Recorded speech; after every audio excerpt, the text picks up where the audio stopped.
আসসালামু আলাইকুম। My classroom সাম্প্রতিক আপডেটের পঞ্চম পর্বটি দেখার জন্য আপনাকে স্বাগতম জানাচ্ছি। বাংলাদেশ বিষয়াবলীর ১৫ নম্বর পৃষ্ঠা থেকে আজ আমরা দেখব। আজকের প্রথম প্রশ্নটি হচ্ছে, বেবজা ইজেড কোথায় অবস্থিত? বেবজা ইজেড অবস্থিত মিরসরাই, চট্টগ্রাম। সম্প্রতি বাংলাদেশ যে দেশে জাহাজ রপ্তানি করে, সম্প্রতি বাংলাদেশ যুক্তরাজ্যে জাহাজ রপ্তানি করেছে। বাংলাদেশ কোন দেশের সঙ্গে প্রথম এবং একমাত্র অগ্রাধিকারমূলক বাণিজ্য চুক্তি বা পিটিএ স্বাক্ষর করেছে? ভুটান। পিটিএ চুক্তির আওতায় বাংলাদেশ কতটি শুল্কমুক্ত পণ্য ভুটানে রপ্তানি করে থাকে? ১০০টি। ৮ই আগস্ট ২০২২ বাংলাদেশ কোন দেশের সাথে ১৬টি পণ্য আমদানিতে করমুক্ত সুবিধা প্রদান করে? ভুটান। কত তারিখে বাংলাদেশ ভুটানের সাথে প্রথম অগ্রাধিকারমূলক বাণিজ্য চুক্তি করে? ৬ ডিসেম্বর ২০২০ সালে। ৭ ফেব্রুয়ারি ২০২২ কোন দেশের সাথে জাহাজে করে বাংলাদেশের সরাসরি রপ্তানি শুরু হয়? Italy. Saint Martin marine protected area ঘোষণা করা হয় কবে? ৪ জানুয়ারি ২০২২ সালে। কত বর্গ কিলোমিটার এলাকাকে Saint Martin marine protected area ঘোষণা করা হয়? ১৭৪৩ বর্গ কিলোমিটার এলাকাকে Saint Martin marine protected area ঘোষণা করা হয়। কোন জেলায় নতুন ইপিজেড নির্মাণ করা হবে?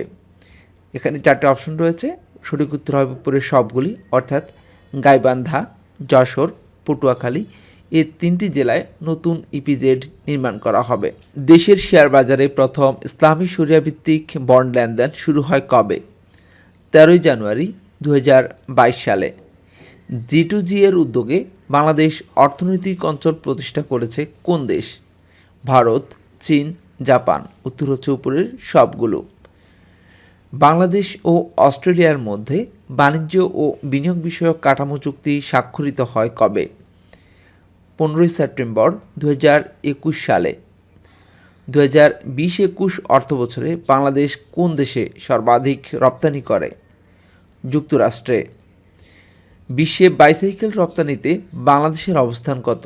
বিশ্বে বাইসাইকেল রপ্তানিতে বাংলাদেশের অবস্থান 8ম। এবারে পঞ্চবার্ষিক পরিকল্পনা সংক্রান্ত প্রশ্নোত্তর দেখব। বাংলাদেশ সরকার এ পর্যন্ত কতটি পঞ্চবার্ষিক পরিকল্পনা গ্রহণ করেছে? 8টি। জাতীয় অর্থনৈতিক পরিষদের এনইসি সভায় 8ম পঞ্চবার্ষিক অনুমোদন দেওয়া হয় কবে? 29 ডিসেম্বর 2020 সালে। 8ম পঞ্চবার্ষিক পরিকল্পনার সময়কাল কত? 2021 থেকে 2025 সাল পর্যন্ত। 8ম পঞ্চবার্ষিক পরিকল্পনার বাস্তবায়নে ব্যয় হবে কত কোটি টাকা? 64,95,980 কোটি টাকা। এবার বাজেট 2022 থেকে প্রশ্নোত্তর দেখব। 2022-23 বাজেটে অর্থমন্ত্রী কাকে ফিনিক্স পাখি বলেছেন? শেখ হাসিনাকে। 22-23 অর্থবছরের বাজেট কততম? 51তম। 2022-23 অর্থবছরের জাতীয় বাজেটের পরিমাণ কত? 2022-23 অর্থবছরের জাতীয় বাজেটের পরিমাণ হচ্ছে 6,78,64 কোটি টাকা। 21-22 অর্থবছরে বাংলাদেশের মাথাপিছু আয় কত? 21-22 অর্থবছরে বাংলাদেশের মাথাপিছু আয় হচ্ছে 2,793 মার্কিন ডলার। 22-23 অর্থবছরের বাজেটে মাথাপিছু আয় প্রক্ষেপণ কত? 3,007 মার্কিন ডলার। বাংলাদেশের জিডিপি নির্ণয়ে নতুন ভিত্তি বছর কোনটি? বাংলাদেশে জিডিপি নির্ণয়ে নতুন ভিত্তি বছর হচ্ছে 2015 থেকে 2016 সাল পর্যন্ত। 21-22 অর্থবছরে মাথাপিছু জিডিপি কত? মাথাপিছু জিডিপি 2,687 মার্কিন ডলার। 21-22 অর্থবছরে জিডিপির প্রবৃদ্ধির হার কত? 7.10%। 21-22 শিল্প খাতের অবদানের হার কত? 36.92%। 2021-22 সেবা খাতের অবদানের হার কত? সেবা খাতের অবদানের হার 51.48%। 21-22 অর্থবছরে কৃষি খাতে প্রবৃদ্ধির হার কত? কৃষি খাতে প্রবৃদ্ধির হার হচ্ছে 3.05%। 2021-22 শিল্প খাতে প্রবৃদ্ধির হার কত? 9.86%। 2021-22 সেবা খাতে প্রবৃদ্ধির হার কত? সেবা খাতে প্রবৃদ্ধির হার 6.26%। 22-23 অর্থবছরের বাজেটে সাধারণ মুক্ত আয়সীমা কত? 3 লাখ টাকা। 21-22 অর্থবছরে বাংলাদেশে সর্বাধিক রেমিটেন্স আসে কোন দেশ থেকে? সৌদি আরব থেকে। প্রবাসী আয়ে শীর্ষ দেশ কোনটি? প্রবাসী আয়ে শীর্ষ দেশ ভারত। প্রবাসী আয়ে বাংলাদেশের অবস্থান কত? বাংলাদেশের অবস্থান সপ্তম। এবারে আমদানি ও রপ্তানি সংক্রান্ত প্রশ্ন তো দেখব। 21-22 অর্থবছরে বাংলাদেশে সর্বাধিক রপ্তানি করে কোন দেশে? যুক্তরাষ্ট্রে। 21-22 অর্থবছরে বাংলাদেশ সর্বাধিক আমদানি করে কোন দেশ থেকে? চীন থেকে। বিশ্ব রপ্তানিতে শীর্ষ দেশ কোনটি? বিশ্বে রপ্তানিতে শীর্ষ দেশ চীন। বিশ্বে আমদানিতে শীর্ষ দেশ হচ্ছে যুক্তরাষ্ট্র। তৈরি পোশাক রপ্তানিতে শীর্ষ দেশ কোনটি? চীন। একক দেশ হিসেবে বিশ্বে তৈরি পোশাক রপ্তানিতে বাংলাদেশের অবস্থান কত? দ্বিতীয়। একক দেশ হিসেবে বিশ্বের তৈরি পোশাক আমদানিতে শীর্ষ দেশ কোনটি? শীর্ষ দেশ হচ্ছে যুক্তরাষ্ট্র। একক দেশ হিসেবে বস্ত্র রপ্তানিতে শীর্ষ দেশ কোনটি? চীন।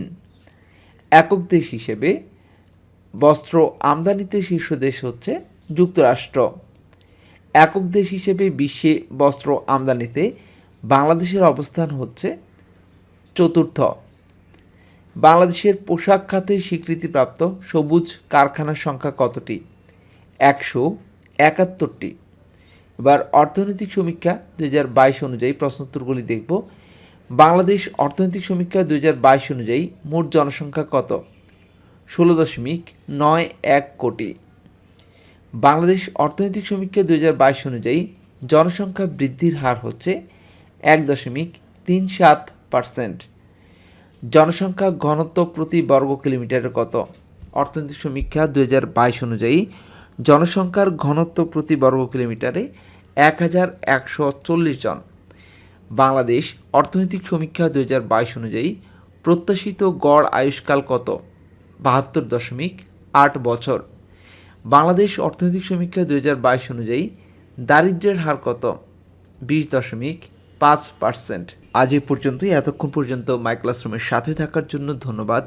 আপনারা যারা পিডিএফ আকারে মাই ক্লাসরুমের সাম্প্রতিক আপডেটের সম্পূর্ণ ফাইলটি একসাথে সংগ্রহ করতে চাচ্ছেন, তারা ডেসক্রিপশনে দেওয়া ফোন নাম্বার 01745141214 এই নাম্বারে যোগাযোগ করে ফাইলটি নিতে পারেন।